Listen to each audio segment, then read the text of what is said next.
Hi hello welcome to Suman TV. నేను మీ Roshan. So part 1లో మీ అందరూ చూశారు. నందూస్ వరల్డ్ నందు మాట్లాడింది క్లియర్గా, అంటే చెప్పింది తన వర్షన్ ఏంటో చెప్పారు. అంటే క్లియర్గా నాకు ఆ కంపెనీతో సంబంధం లేదు, నా హస్బెండ్ కంపెనీ, అంటే వీడియోలలో ఆమె డామినేషన్ ఏ విధంగా ఉంటుందో సేమ్ అదే విధంగా. సో నాకు సంబంధమే లేదు, మా హస్బెండ్ది, నేనేమన్నా దాంట్లో డైరెక్టరా, నాకు అసలు సంబంధం లేదు కదా, అతను కదా పేమెంట్స్ తీసుకుంది, నాకేం సంబంధం, నా ఫోటోలు వాడి లేకపోతే నా పేరు వాడి వ్యూయర్షిప్ తెచ్చుకునే ప్రయత్నం చేస్తుంది తెలుగు మీడియా లేకపోతే తెలుగు వాళ్ళు. మరి ఇన్ని సంవత్సరాల నుంచి నువ్వు చేసిన పని ఏంటి మరి? సో నువ్వు చేసింది కూడా అదే కదా, తెలుగు వీడియోలు పెట్టి లండన్లో ఉండి తెలుగు ఆడియన్స్ని, తెలుగు సబ్స్క్రైబర్స్ని, తెలుగు డబ్బులే కదా తిన్నది. నువ్వేమో లండన్ డబ్బులు అని తినలేదు కదమ్మా, వాస్తవంగా మాట్లాడుకోవాలి కదా కొన్ని. మరి మోసం చేసిన దాంట్లో మరి భార్యాభర్తలు వాటా ఇద్దరిది ఉంటుంది. సో ఇప్పుడు తప్పు రుజువైన తర్వాత నా హస్బెండ్ది, నా హస్బెండ్ కంపెనీ అని చాలా క్లియర్గా చిన్నగా ఏం తెలియకుండా పార్ట్ 1లో మాట్లాడేసి తప్పించేసుకుంది అక్కాయ్.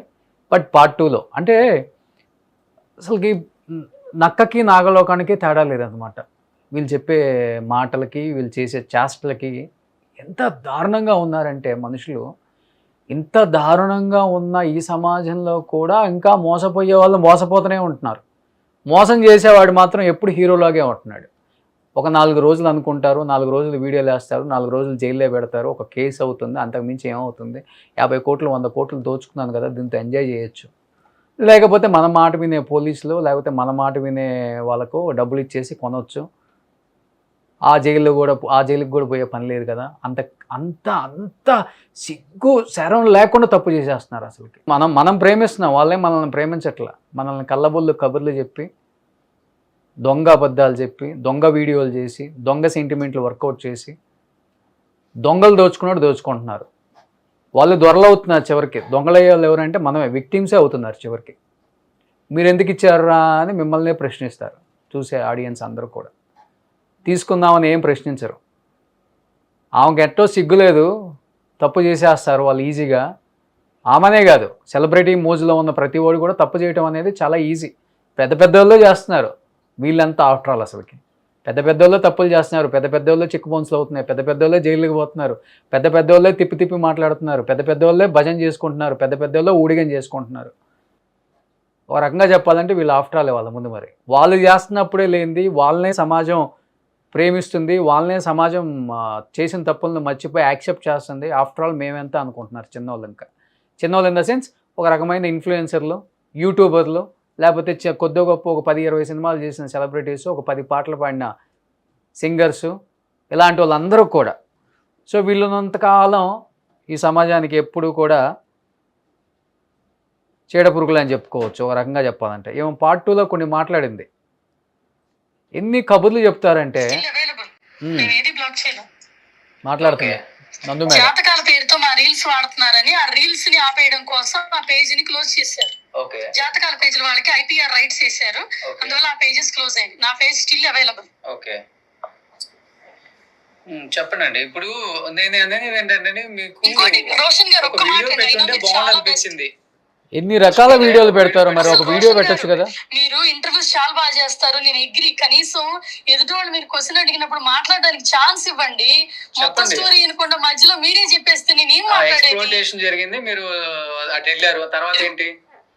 ఎక్స్ప్లాయిటేషన్ జరిగిందని మాకు ఒక ఎంప్లాయీ ద్వారా తెలిసింది. తెలియగానే ఇమీడియట్ గా పార్ట్నర్షిప్ ఆగిపోయింది. మీరు చూసుకోమన్నారు, మధు కంటిన్యూ చేశాడు. ఎక్కడెక్కడ డ్యామేజ్లు జరిగినాయో అవి క్లియర్ చేయడానికి ట్రై చేశాడు. ఆ ఎక్స్ప్లాయిటేషన్ లో మన ఎంప్లాయీస్ ఆల్రెడీ 3 ఉన్నారు, దే ఆర్ ఇన్వాల్వ్డ్. సో వాళ్ళని జాబుల నుంచి తీసేశారు. ఇక వాళ్ళు ఎప్పుడైతే మన కంపెనీకి అప్పట్లో స్పాన్సర్షిప్ లైసెన్స్ ఉండేది, అంటే ఏంటంటే మన ఎంప్లాయీస్ కి మనమే వీసా చేసుకోవచ్చు మధు కంపెనీకి. సో అట్లా వాళ్ళు ఉండేవాళ్ళు. ఎప్పుడైతే మనం ఇక్కడ జాబ్ తీస్తామో జాబ్ తో పాటు వాళ్ళ వీసా పోతుందండి. ఇకంటే జాబ్ మీద ఉన్నారు కదా, సో ఆబ్వియస్ గా ఏం చేస్తారు, వాళ్ళ ఫ్యామిలీస్ కి ఇంపాక్ట్ పడుతుంది. ఆ పగతో మన 1 year నుంచి బ్లాక్ మెయిల్ చేస్తారు. మేము జస్ట్ ఇగ్నోర్ చేస్తాం, ఏదైనా ఉంటే పోలీస్ స్టేషన్ లో చూసుకోవాలి, వాళ్ళు ఇగ్నోర్ చేస్తాం. ఈ కంట్రీలో సోషల్ మీడియాలో ఏది పడితే అది పోస్ట్ చేయకూడదు. ఇంకోటి ఫస్ట్ థింగ్, నేను ఎప్పుడు మాకు రెస్టారెంట్స్ ఉన్నాయి, రిక్రూటింగ్ ఏజెన్సీలు ఉన్నాయి, ఓల్డ్ ఏజ్ హోమ్స్ ఉన్నాయి, ఇవన్నీ నేను ఎప్పుడు యూట్యూబ్ లో చెప్పలా. అవి చెప్పినప్పుడు వేరే ఇవన్నీ నేను ఎందుకు ప్రమోట్ చేస్తాను? ఇంకోటి నందూస్ వరల్డ్ ఛానల్ చూసి ఎవరు అక్కడికి రాలా, అక్కడికి వచ్చింది ఇక్కడ ఉన్న గుడ్ రెప్యుటేషన్ తో వచ్చారు. ఒక పర్సన్ ఈ కంట్రీ వచ్చి శివ అనే పర్సన్, ఇబ్రహీంపట్నంలో ఉండే పర్సన్ ఈ కంట్రీ వచ్చి అమ్మాయిల వీడియోస్ తీసి బ్లాక్ మెయిల్ చేయటం వల్ల అందులో ఒక అమ్మాయి మా కంపెనీ ఎంప్లాయర్ అవ్వటం వల్ల మాకు కంప్లైంట్ చేయడం జరిగింది. అదే పర్సన్ ఈ కంపెనీకి బ్రోకర్ గా వర్క్ చేశాడంట. అలా కొంతమంది ఫైల్స్ ఇచ్చి వాళ్ళకి వీసాలు, జాబ్ సర్వీసులు చేసేవాడు. జస్ట్ బ్రోకర్, స్టూడెంట్ గా వచ్చి, చదువు లేదు.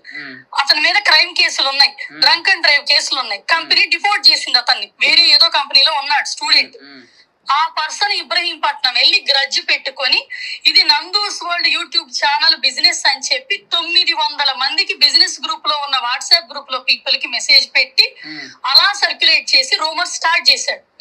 అప్పుడు నేను డిసెంబర్ లో ఒక వీడియో పెట్టాను, ఒక షార్ట్, మా కంపెనీ పేరుతో ఇట్లా రెప్యుటేషన్ డ్యామేజ్ చేస్తారు, మాకు సంబంధం లేదు. అది అయిపోయింది. తర్వాత ఆ పర్సన్ ఇబ్రహీంపట్నంలో ఎవరికో పోలీసులకి డబ్బులు ఇచ్చి మేము నాన్ ఇండియన్ సిటిజన్స్ అయినా కూడా మా పేరు మీద ఇండియాలో కేసు పెట్టించాడు. మా పేరెంట్స్ కి మాకున్న బిజినెస్ తెలియకపోతే 75 years మా ఫాదర్ ఇన్ లా పర్సన్ ఆయన్ని యాడ్ చేసి పెడితే ఎఫ్ఐఆర్ చెల్లుద్దని గ్రీడ్ తో చేయించాడు. చేయించి ఆయన్ని పిలిచి ఆయన ఇంటి మీదకి వచ్చి బెదిరించటం, మాకు 10 లక్షలు ఇస్తే కేసు మార్చేస్తామని. అవన్నీ కూడా మేము హైకోర్టులో కేసేసాం. పోలీసులు కాదు, ఆ అబ్బాయి పోలీస్ స్టేషన్, ఆ అబ్బాయి పోలీసులు కూడా కలిసి. తర్వాత అప్పటికి మేము ఇప్పుడు దాన్ని లీగల్ గా హైకోర్టులో ఎప్పుడో 3 months దాకా కేసేసాం. కేసేసి ఆ అబ్బాయికి నోటీస్ పంపించాం. మేము ఆ కంట్రీ సిటిజన్స్ కాదు, మేము వెయ్యలేం, మా పేరు మీద ఆ కంట్రీలో కేసు పెట్టలేరు. ఎందుకంటే మేము ఇక్కడ పాస్పోర్ట్ తీసుకున్నాం, కంపెనీ ఇక్కడ ఉంది, ట్రాన్సాక్షన్స్ ఏం జరిగినా ఇక్కడ జాబులు, ఇక్కడ వీసాలు, లీగల్ గా వాళ్ళు ఇక్కడే చెయ్యాలి. ఏం చేసినా ఇక్కడ ఈ కంట్రీలో కంపెనీ ఉంటే తీసుకెళ్లి ఫిలిప్పైన్స్ లో కేసు పెట్టలేరు కదండి. నిజమే, సింపుల్. ఎందుకు ఇండియాలో పెడుతున్నారు? అక్కడ రెప్యుటేషన్ వాళ్ళకుంది. ఇక్కడ నిజం ఎక్కడుంటే అక్కడ కేసు పెట్టాలి. ఇక్కడ ఒకటి చెప్తున్నాను రోషన్ గారు, రియల్ గా వీసా స్కాములు జరుగుతాయి, రియల్ గా మోసాలు జరుగుతాయి. మీకు నాలెడ్జ్ ఉంది. మేము అప్పట్లో అందరికీ చెప్పాను ఈ మాట. ఈ వీసా బిజినెస్ మధు పాట స్టార్ట్ చేసినప్పుడు మా రిలేటివ్స్ అందరు చెప్పారు, మీరు ఐటీ బ్యాక్గ్రౌండ్ నుంచి వచ్చారు, మీరు మల్టిపుల్ బిజినెస్ లో ఉన్నారు, దీని జోలికి వెళ్ళొద్దంటే ఈ బురదని డీసెంట్ గా కూడా బిజినెస్ చెయ్యొచ్చు, మేము కష్టపడి పైకి వచ్చాము, జాబ్ రాకపోతే ఆ పెయిన్ ఏంటో మాకు తెలుసు, అది జరగకూడదు. ఎలిగేషన్ మీరు అలానే చెప్తే బాగుంటుంది, అట్లీస్ట్ మన త్రూ అన్న తెలుస్తుంది ఆడియన్స్ కి. ఇప్పుడు ఏమనుకుంటున్నారంటే ప్రతి ఒక్కరు నిజంగానే జరిగిందని అందరు అనుకుంటున్నారు కదా బయట. లాస్ట్ మంత్ మాట్లాడింది అప్పుడు నేను తప్పు చేయలేదు అన్నది అలిగేషన్, అంటే బయటకు వచ్చి మాట్లాడమని కూడా చెప్పాను. ఇప్పటికీ మాట్లాడలా, ఇవాళ డేట్ ఎంత ప్రెజర్ పెడతా, నాకు ఒకటి అర్థం కావట్లేదు. నేను రియాక్ట్ అయితే ఒక్క చిన్న వీడియో పెడితే ఎన్ని ఛానల్స్ లో చెప్పుకున్నారు. ఈ రియాక్షన్ దేనికి? జస్ట్ వాళ్ళ ఐడెంటిటీ బయటికి రావడానికి. రేపు ఈ మంత్ లో కోర్టులో, హైకోర్టులో హీరింగ్ ఉంది ఆ శివ అనే అబ్బాయిది. తన వైఫ్ కి జరిగిన వీసాని తనదని చెప్పుకొని తన న్యూడ్ వీడియోస్ పెట్టి అమ్మాయిని బ్లాక్ మెయిల్ చేసింది, కవరప్ చేసి మమ్మల్ని ట్రాక్ చేసి మేము మా ఎంప్లాయీని అమ్మాయిని బయట పెట్టగలమా? పెట్టలేంగా. అమ్మాయి పరువు తీయగలమా? పెళ్లి కాల. మేము ఓన్లీ మీరు అక్కడ యూకే టైర్ 2 వీసా స్కామ్ జరిగింది, విక్టిమ్స్ బయటకు వస్తున్నారు కాబట్టి ఇది ఏంటనేది మాట్లాడమని చెప్తున్నాను అంతే. నేను మిగతా వాళ్ళ కేసుల గురించి నేను మాట్లాడమని చెప్పలేదు. ఇంకా అది దాని వల్లే కదా ఇదంతా చేస్తుంది గ్రజ్జుతో. నాకు ఒక్క మాట చెప్తానండి, వీసా గనక రిజెక్ట్ అయితే టాపిక్ డైవర్ట్ చేసేస్తుంది. గవర్నమెంట్ ఇస్తుంది. ఇంతమంది విక్టిమ్స్ మోసపోయారు, దాని మీద మాట్లాడండి నేను చెప్తుంటే ఎవరో శివ ఏదో కేసు మా మామని మేనేజ్మెంట్ ఒక పేపర్ ఇస్తుంది, ఈ ఎంప్లాయీని మేము తీసుకుంటున్నాం, మాకు వీసా కావాలి అని. దాన్ని COS అంటారు, కాస్ అంటారు.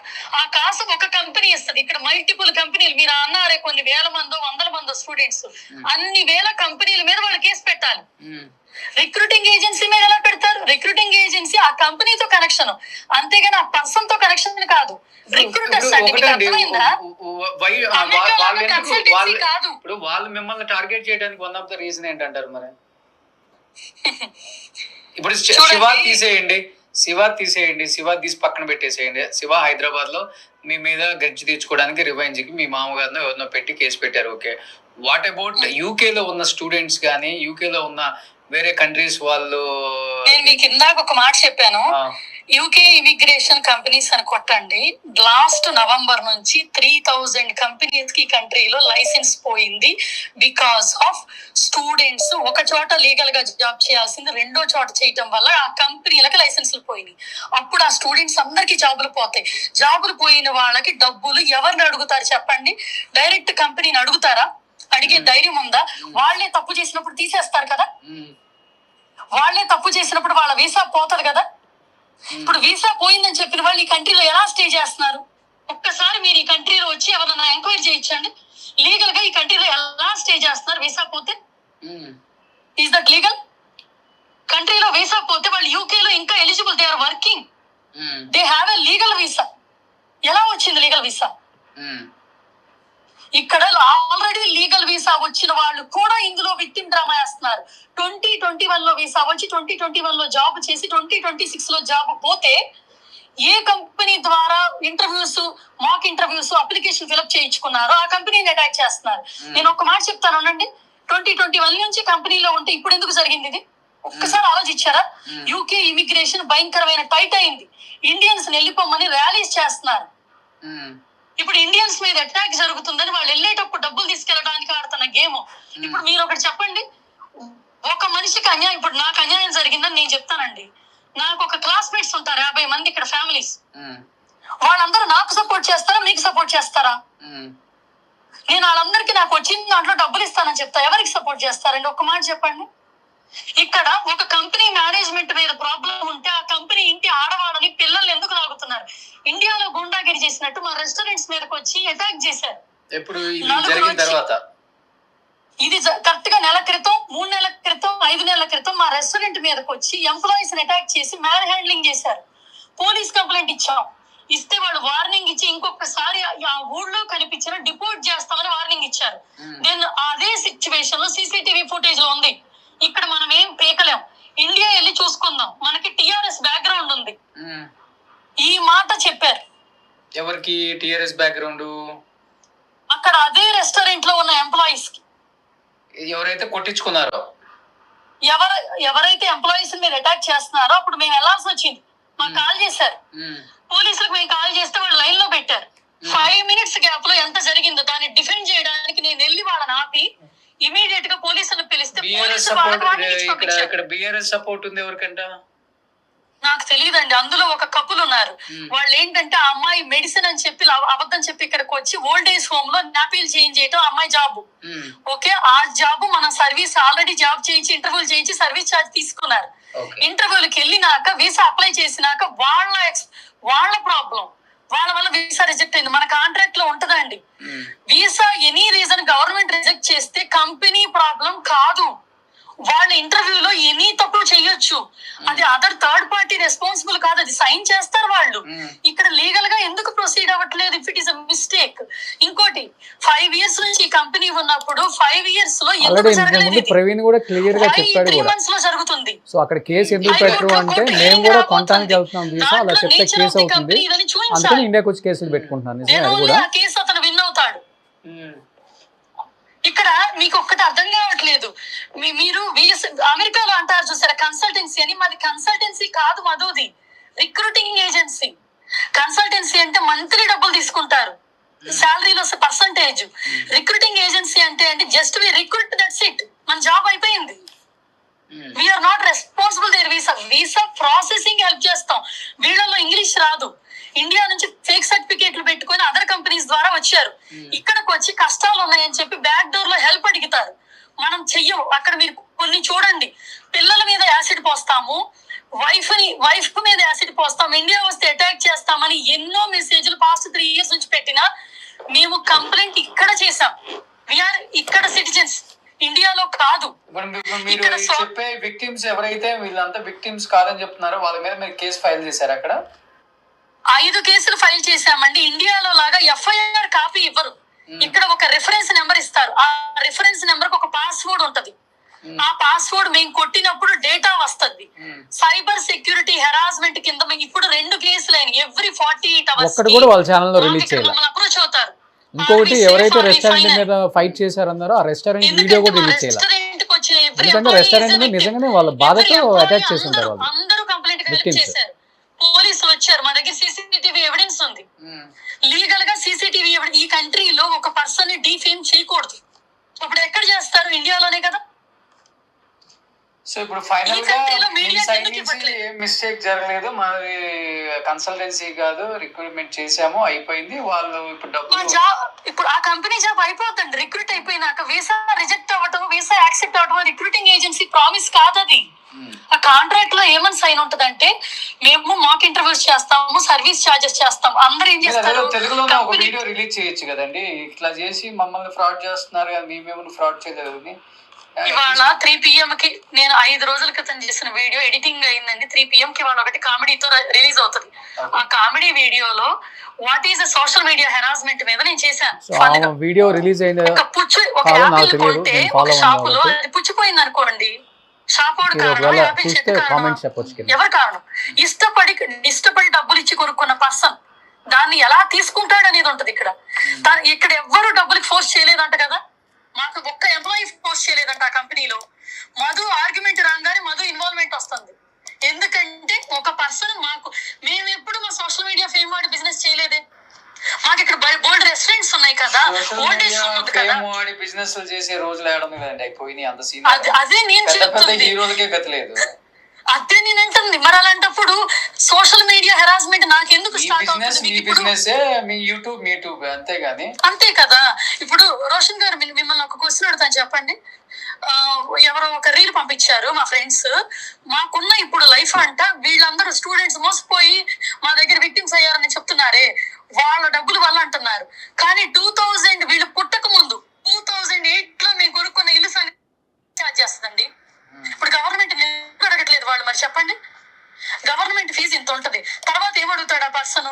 నా ఫ్రెండ్స్ 4 ఉన్నారు, మా అందరికి కలిపి ఎంత అవుతుంది అంటే 16 లక్షలు అని చెప్తారు. మా టీం అంతా వాళ్ళు పంపించిన ఎవిడెన్స్ మీద వర్క్ చేస్తున్నారు, ఎదురు స్టూడెంట్స్ కూడా.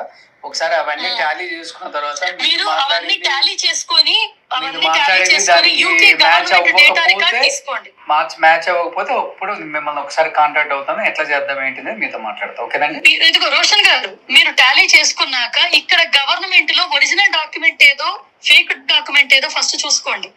ఒకటండి, ఒక పర్సన్ కి న్యాయం జరిగినా అన్యాయం జరిగినా కోర్టులు ఉంటాయి, పోలీసులు ఉంటాయి. సోషల్ మీడియాలో న్యూస్ ఛానల్లో చెప్పేది టీఆర్పీ కోసము, డిఫేమ్ కోసం తప్ప న్యాయం పోరాటం కాదది. దేశ పోరాటం బోర్డర్ లో జరుగుద్ది, సోషల్ మీడియాలో జరగదు. ఇప్పుడు మీరు టాలీ చేస్తున్నారే, మీరు టాలీ చేసింది మొత్తం యూకే గవర్నమెంట్ సైట్ లో రియల్ దాంట్లో పెట్టి మీరు చెక్ చేసి ఇక్కడ నుంచి ఒక ఎవిడెన్స్ తీసుకోవాలి. ఇంకోటి నాకు చేయొద్దు. నేను ఇప్పుడు నా నెంబర్ కి చేస్తే మధుతో మాట్లాడండి. తను ఏది మాట్లాడినా రికార్డ్ చేసి front bit last bit cut చేసి మధ్యలో పెట్టి తీసుకుంటున్నారు. తను మాట్లాడటం మానేశాడు. ఇది నేను ఇక్కడ ఈ కంట్రీలో గవర్నమెంట్ ఏదైనా అడిగితే చెప్పాలి, వేరే ఎవరో ఇన్ఫ్లుయెన్సర్స్ అడిగితే ఆన్సర్ చెప్పాల్సి వస్తుందండి. ఇదేం పంచాయతీ మాకు అర్థం కావట్లా. ఇక్కడ యూకే రిజిస్టర్డ్ కంపెనీ, కంపెనీకి లైసెన్స్ పోయింది కానీ మా కంపెనీ బిజినెస్ లైసెన్స్ పోయింది అంతే.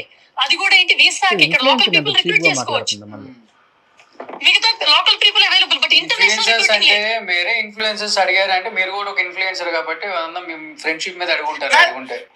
అడగలేదండి, చేసేస్తున్నాడు. ఒక అబ్బాయి 4-5 వేలు ఫాలోవర్స్ ఉన్న ఒక స్టూడెంట్ రీల్ కింద డబ్బులు తీసుకొని చేసేస్తున్నాడు. అసలు బూతులు తిడతా చేసేస్తాడు యూకే లో. నేనేదో ఒక వీడియో చూసాను తెలుగులో ఏదో ఛానల్, ఇప్పుడే నాకు తెలియదు, నేను ఇప్పుడు చూసిన తర్వాత అనిపించింది. నాకు కొంచెం యూట్యూబ్ నాలెడ్జ్ లేదండి, ఎవరెవరు ఇన్ఫ్లుయెన్సర్స్ ఎవరు ఏం చేస్తారో కూడా. ఎగ్జాక్ట్లీ, చాలా మంది ఉన్నారు ఇక్కడ. ఒకటండి, మేము యూట్యూబ్ ఈ బిజినెస్ రెండు మా కర్మగాలి దగ్గర 2 ఏళ్ల గ్యాప్ తో వచ్చినట్టు ఉన్నాయి. కానీ మేము ఎప్పుడు ప్రమోట్ చేయాల. ఈవెన్ రెస్టారెంట్ పెట్టి అందరూ నన్ను ప్రమోషన్ అడుగుతారు ఇక్కడ తెలుగు వాళ్ళు, కానీ నేను ఎప్పుడు ఇక్కడ రెస్టారెంట్స్ ప్రమోట్ చేయాల, ఎందుకంటే మాకే రెస్టారెంట్ చేంజ్ ఉంది. ఇంకోటండి, ఒకటి గుర్తుపెట్టుకోండి, మేము ఎంతో కష్టపడి ఈ కంట్రీ వచ్చినప్పుడు ఈజీ దారి స్టూడెంట్స్ కోసం స్టార్ట్ చేస్తే మన తెలుగుని ఏదైనా చెయ్యొచ్చు. ఇవాళ నేను కామెడీ వీడియో పెట్టింది అదే, తెలుగుడు కాబట్టి తెలుగుని ఏదైనా చెయ్యొచ్చు. తెలుగుడు పరువు తీస్తామంటే తెలుగుడు నమ్ముతారు. పర్సనల్ గా ఇవన్నీ చూసిన తర్వాత నేను కాల్ చేస్తానండి. అసలు మీ ఇష్టం అండి. ఓకే నంది గారు. సో ఇది ఫైనల్గా మన నందు గారి సెకండ్ వర్షన్. అంటే ఆమె క్లియర్గా చెప్తున్నారు అక్కడ రెస్టారెంట్ మీద ఆల్రెడీ దాడి చేశారంట. మరి దాని మీద దాడి జరిగిన వీడియో అయితే ఆమె ఎక్కడ రిలీజ్ చేయలేదు. అండ్ ఇంకొకటి చాలా మంది మీద కేసులు పెట్టానని చెప్తున్నారు. ఎఫ్ఐఆర్ మాకు ఇక్కడలాగా ఎఫ్ఐఆర్ కాపీ ఇయ్యరు, ఆన్లైన్లో చెక్ చేసుకోవాలన్నారు. మరి దాని స్టేటస్ ఏంటో కూడా తన యూట్యూబ్ ఛానల్లో పెట్టలేదు. నేను ఫోన్ చేసింది 1 నెల క్రితం. డెఫినెట్గా ఇదంతా టాలీ అయిన తర్వాత మీరు తప్పు చేశారని చెప్తే డెఫినెట్గా దీని గురించి మాట్లాడతానని క్లియర్గా చెప్పాను ఆ రోజు. అందుకే ఆ కాల్స్ ఈరోజు నేను బయట పెట్టి మాట్లాడాల్సి వస్తుంది. ఇంకొకటి తను చెప్తున్నారు అంటే యూకే గవర్నమెంట్ అక్కడ పాలసీల గురించి అక్కడ రకరకాలు ఏదో చెప్తున్నారు. సో ఏమైనా పాలసీలు ఉండొచ్చు, మీ పాలసీలు డెఫినెట్గా ఒక స్టూడెంటు లేకపోతే ఒక ఫ్యామిలీ మీ ద్వారా నష్టపోయారు అంటే దాన్ని మళ్ళీ వాళ్ళకి మంచి జరిగేలా చేయటం కూడా మీదే బాధ్యత. డెఫినెట్గా మీరు డబ్బులు తీసుకున్నారనే మాట వాస్తవము. వాళ్ళ దగ్గర నుంచి వీసా ప్రాసెసింగ్కి మీరు నమ్మించి మోసం చేశారనే మాట కూడా వాస్తవమే. కాబట్టి వాళ్ళు కూడా అక్కడ ఎందుకు కేసు పెట్టలేదు అనే దానికి కూడా రీజన్ చెప్పారు. సో ఆమె మీద కేసు పెడుతున్నావు, ఎందుకు కేసు పెడుతున్నావు? సో నేను కూడా వీసా బయింగ్ అంటే నేను కొనుక్కుంటున్నాను, అది కూడా అక్కడ క్రైమే కాబట్టి మేము పెట్టలేదు, అందుకని ఇండియాలో పెట్టామని చెప్తున్నారు. సో ఎనీహావ్ దీనికి బయటకు వచ్చి సమాధానం చెప్పాల్సిన బాధ్యత నందుగారి మీద, నందుగారు హస్బెండ్ మీద కూడా ఉంది. డెఫినెట్గా ఇంతమంది 300 మంది స్టూడెంట్స్ మోసపోయారంటే చిన్న విషయం కాదు. ఇది ఒక తెలుగు రాష్ట్రాలే కాదు, మిగతా రాష్ట్రాలకు సంబంధించిన వాళ్ళు, పాకిస్తాన్ వాళ్ళు, బంగ్లాదేశ్ అంట, దుబాయ్ అంట, ఎంతోమంది మోసపోయారు వీళ్ళ ఏజెన్సీని నమ్ముకొని, వీళ్ళ హస్బెండ్ని నమ్ముకొని, వీళ్ళ ఫ్యామిలీని నమ్ముకొని. సో డెఫినెట్గా ఆన్సర్ చేయాలి మీరు. సోషల్ మీడియాలో రకరకాల వీడియోస్ చేస్తారు, దీని మీద కూడా ఒక వీడియో చేయాలి. ఎందుకు జరిగింది, ఎందుకు జరగాల్సి వచ్చింది, నెక్స్ట్ వాళ్ళకి సొల్యూషన్ ఏంటి, దీని మీద కూడా మీరే వీడియో చేయాలి. నిజంగా ఆ డబ్బులు మీ దగ్గర ఉండుంటే మీరు అన్నట్లుగానే ప్రాసెసింగ్కి ఫీజు తీసుకొని మిగతా అమౌంట్ మీ దగ్గర ఎక్సెస్ ఉంటే, అంటే కొంతమంది స్టూడెంట్స్ చెప్తున్నారు ఆయన చాలా తెలివిగా సగం అమౌంట్ అతని అకౌంట్కి వేయించుకుంటాడు, మిగతా మల్టిపుల్ అకౌంట్స్ అని చెప్తున్నారు. కాబట్టి మీ పార్ట్నర్స్ ఎవరైతే ఉన్నారో దోచుకున్న పార్ట్నర్స్ అందరూ కలిసి కూర్చొని బాబు ఉన్న పేరంతా పోయింది, ఇంకా పోవటానికి ఏం లేదు, ఇండియా తీసుకుపోయి చెప్పకూడదు తినే లోపే మనం పంచుకునే కాస్త కూడబెట్టుకునే కాస్త కొంచెం దగ్గరికి తీసుకొచ్చి స్టూడెంట్స్కి ఎంత ఇవ్వాలో అంత కాకపోయినా కానీ ఇంత అయితే ఇచ్చేద్దామని చెప్పేసి మీరు మాట్లాడుకొని వాళ్ళకి న్యాయం చేయాలని కోరుకుంటున్నాను నందుగారు. సో మీరు న్యాయానికి సంబంధించిన వీడియో పెట్టమని నేను అడగట్లేదు, డైరెక్ట్గా న్యాయం చేసేసిన తర్వాత స్టూడెంట్స్ మాకు కొంత అమౌంట్ వచ్చింది, we're very happy. At least India పోలీసుని నమ్ముకున్నందుకు, ఇండియా జ్యుడిషియరీని నమ్ముకున్నందుకు, ఇండియా మీడియాని నమ్ముకున్నందుకు మాకు కొంత న్యాయం జరిగిందనేది ఒక చిన్న తీపి కబురు అయితే వినాలని మేము కోరుకుంటున్నాం. So thank you so much. మళ్ళీ ఇంకొకసారి మీతో మాట్లాడే ప్రయత్నం చేస్తాను. చివరిగా మాట్లాడుతున్నానని చెప్పాను కాబట్టి రేపు కానీ ఎల్లుండి కానీ మీరు ఆల్రెడీ ఫస్ట్ వీడియో చూశారు, సెకండ్ వీడియో చూశారు, దీనికి డెఫినెట్గా కంటిన్యూషన్ ఏదో ఒకటి మాట్లాడటానికి మీరైనా మాట్లాడవచ్చు కాల్ చేసి, లేకపోతే నేను కాల్ చేయమన్నా నేను కాల్ చేస్తాను. సో మీ యూకే టైమింగ్ ప్రకారం టైం చెప్తే మీ పార్ట్నర్స్తో మాట్లాడుకున్న తర్వాత దీనికి సొల్యూషన్ ఏంటి ఎదుగుదాం. Thank you so much. Suman టీవీలో మీ పర్సనల్ అండ్ బిజినెస్ ప్రమోషన్స్ కోసం కింది నెంబర్కి కాంటాక్ట్ చేయండి.